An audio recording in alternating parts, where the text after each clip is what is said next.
शेतकरी मित्रो, जायफळ एक नगदी मसाला पीक आणि आपल्या कोकणचं वैशिष्ट्य, कोकणातलं उष्ण आणि दमट वातावरण ह्या जायफळाच्या वाढीला पोषक असतं आणि आपल्याकडे समुद्र किनारपट्टीच्या भागामध्ये जायफळाची लागवड ही दिसून येते.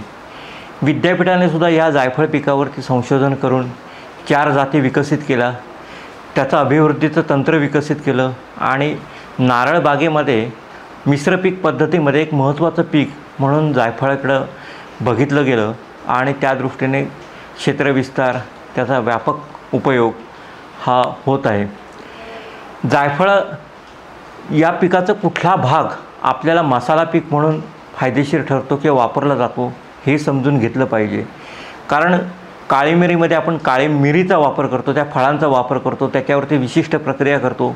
दालचिनीची आपण साल काढतो, ती वाळवतो किंवा तमालपत्र घेतो, त्या पानं सावलीमध्ये वाळवून त्याचा वापर तमालपत्र म्हणून करतो. तसंच जायफळामध्ये ते फळ, त्याचा वापर हा मसाल्यात केला जातो. आपण पाहतोय की जायफळाचं हे जे फळ आहे, ही पक्वता अवस्था ह्या फळाची त्यावेळेला असते की हे वरचं टरफल हे थोडंसं खालच्या बाजून पिंजकतं आणि हे जायफळाचे जे जायपत्री सकट जे फळ आहे हे आपल्याला मिळू शकतं. ही तडकण्याची अवस्था, ही काढण्याची ही योग्य अवस्था असते की झाडावरून ह्या फळाची काढणी आपण त्याच वेळा केलं पाहिजे. त्यासाठी जो विद्यापीठाने विकसित केलेला जो झेल आहे त्याचा वापर केला पाहिजे की जेणेकरून ते फळ न आपटता, न जमिनीवर पाडता आपण काढू शकतो. आता हे फळ काढल्यानंतर ते वेगळं करून त्याच्यापासून हे जायपत्री आणि जायफळ आपण वेगळं करू शकतो आणि ह्या टरफलाचा वापरसुद्धा आपण प्रक्रियायुक्त पदार्थ तयार करण्यासाठी म्हणजे मूल्यवर्धन आपण त्याचं करू शकतो. याच्यापासून आपण मुरंबा, जॅम, कँडी अशा प्रकारचे पदार्थ आपण बनवू शकतो, जेणेकरून ह्या टरफलाचं सुद्धा आपण टाकून देण्यापेक्षा मूल्यवर्धन करू शकतो आणि एक पौष्टिक पदार्थ तयार करता येऊ शकतात. दुसरा गोष्ट म्हणजे ह्या जायफळावरती असणारं आवरण की त्याला आपण जायपत्री म्हणतो.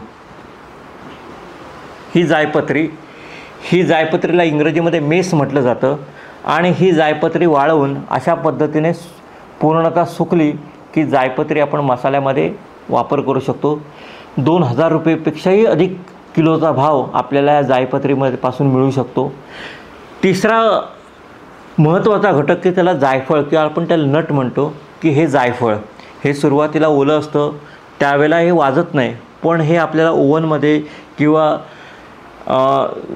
चुलीच्या पाठी किंवा सूर्यप्रकाश मिळाला तरी आपण हे वाळवलं तर आपल्याला एक खुळखुळ ह्याचा आवाज येतो आणि ते वापरण्याची योग्य अवस्था असते. आणि हे जायफळ या पद्धतीने त्यावरचं कठीण टरफल हे आपण बाजूला केलं की आवरण बाजूला केलं की हे जायफळ आपण मसाल्यामध्ये वापरू शकतो. हे उगाळून किंवा ह्याची भुकटी किंवा पावडर करून याचा वापर आपल्याला मसाल्यामध्ये करता येतो. म्हणजे जायफळाचं फळ, त्याच्यामध्ये वरचं टरफल असेल, जायपत्री असेल, त्याच्यानंतर ही फळं, ह्या सगळ्यांचा वापर आपण मसाल्यामध्ये करू शकतो. आज आपल्याकडे सरासरी जे विकसित केले जाते त्याचं उत्पादन 500 ते 1000 फळं प्रति झाड आपण घेऊ शकतो. पण आपल्या कोकणामध्ये सुद्धा 2 ते 2500 फळं प्रतिवर्षी देणारी सुद्धा लागवड आपल्याकडे किंवा जुनी झाडं आपल्या कोकणामध्ये आहेत, त्यांचंही संवर्धन झालं पाहिजे, नवीन लागवडही झाली पाहिजे. अशा पद्धतीने आपण व्यापक पद्धतीने जर या जायफळाकडे बघितलं तर आर्थिक उत्पादन जास्त स्वरूपामध्ये देणारं ते झाड आहे. जायपत्रीलासुद्धा वाढीव दर मिळतो. ही फळंसुद्धा नगामध्ये प्रमाणे 7, 8 ते 10 रुपयापर्यंत आपण विक्री करू शकतो. याचं मूल्यवर्धन करूनसुद्धा आपण चांगली पैसे कमवू शकतो. एवढं अर्थार्जनाचं पीक हे जायफळ आहे. तर या जायफळाकडे सुद्धा आपल्याकडे लागवडीकडे कल वाढला पाहिजे, त्याचं क्षेत्रविस्तार झाला पाहिजे आणि व्यापक स्वरूपावरती याचं नारळ सुपारी बागेमध्ये जर मिश्र पीक म्हणून अंतर्भाव केला तर निश्चितच आपल्या परिसराचा विकास होऊ शकतो.